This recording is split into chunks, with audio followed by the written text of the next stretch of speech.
Teaching oral skills. Teaching oral skills is often challenging and uncommon in the group. This is due to various factors. Below, I will suggest some methods to teach oral skills. First of all, teachers must improve their self-confidence to transmit a feeling of confidence to students. This leads to constant practice of the language by the teacher. Students need to know formal and informal language in the same way. They must be able to use them in different contexts. They must be given rehearsal time so that they can have confidence in themselves. Teachers should try to complement L2 to motivate, encourage, and generate an environment of truth in speaking the language. When they make mistakes, the teacher should correct their mistakes or errors. It should be noted that there have always been two theories for language teaching. The more traditional cognitive psycholinguistic theories that emphasizes in the individual internal cognitive and the psycholinguistic process in language learning, the more recent sociocultural theory gives priority to social interaction in learning. In the graph, we can see the relationship between these theories for a better complement. It's observed how each quadrant is related to the achievement of certain objective. For example, the scholar academic helps to go the source of knowledge and the objective reality.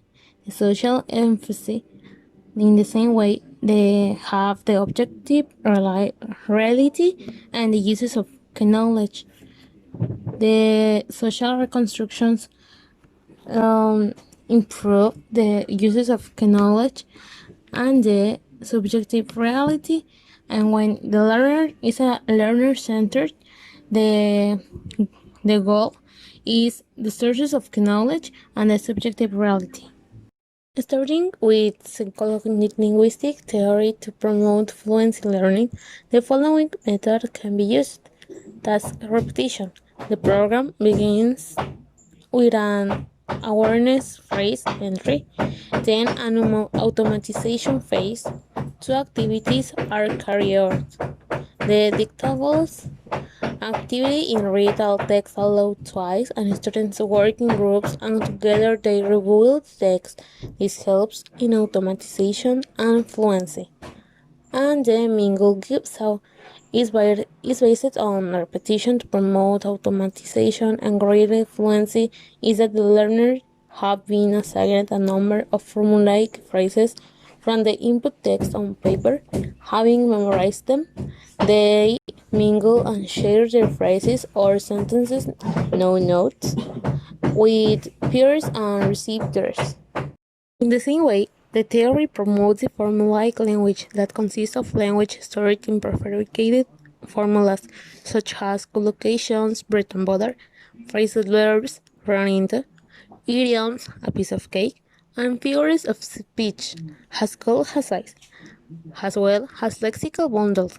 This is used at intermediate levels because they are the combination of certain verbs and words.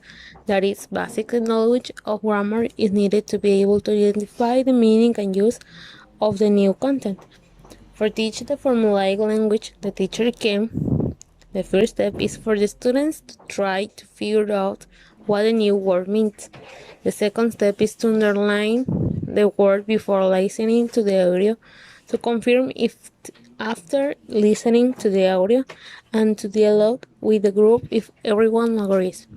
In the third step, the teacher gradually deletes an increasing number of formulaic sequences which the learners replaced. The students try to remember the words that are disappearing.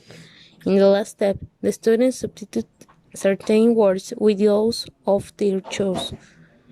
The psycholinguistic approach is concerned with what happens within the individual while he is learning to speak a foreign language to be able to use in interaction with others.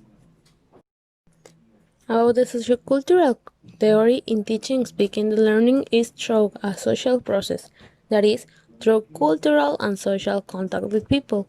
It was discovered, developed, and carried out by Vygotsky, who proposed the notion of two planes of learning and the zone of proximal development (CPD). It focused on the exchange between a novice and an experiment, one in how it helps them to improve and develop their knowledge. Semiotics is used as a motivating resource since they are the gestures that people make to try to understand what they are saying. This process is internalization. In the graph, we can see the CPD and scaffolding by Vygotsky. In the center, we can see the phrase "what I can learn on my way." It says what I can learn for myself. In the second quadrant, circle, we can learn, well, read what I can learn with help, CPD, with through knowledgeable others and technology and tools is the autosufficiency that we have, the independent study that we can make, and the finally circle that say beyond my reach. It says is the level that I can't have in this moment, but it's the level that I can I can try to have. The notion of linguistic competence has shifted from focusing on language as a linguistic system to language as a means of communication. It plays an important role as an executive, metacognitive, or metalinguistic component in the creation, monitoring, and repair of message. The most recent model of communicative competence is the Common Europe Framework of Reference for Language Learning, Teaching, and Assessment. Communicative linguistic competence consists of linguistic, socio-linguistic, and pragmatic competence. Linguistics are those that are based solely on the orthography and grammar of language. Sociolinguistic are the variations that exist when using language as a means of contact communication, and pragmatics is the context of the word to give it a correct meaning. Teach spoken grammar. It's difficult to find material to develop this skill. However, the teacher can create his own teaching material or use a material and adapt it to the subject to motivate this teaching. The teaching sociolinguistic competence. The different connotations that a word, gesture, or sign can provoke in different cultures will be taught. It's taking into account how the culture of one country is another, and even not going too far as in L1, there are these differences between the states of the same country. Teaching pragmatic competence. To teach pragmatics is necessary to know the general knowledge of words and vocabulary because depending on the context, the meaning is given to a word. In the same way, the tone in which person says something can be distinguished. It's in this part that there are metaphors, idioms, and among others. In conclusion, the development of oral skill in learning a second language is very important because it's with this that there is communication between the speakers. In the same way, developing a new language allows students new opportunities for personal growth.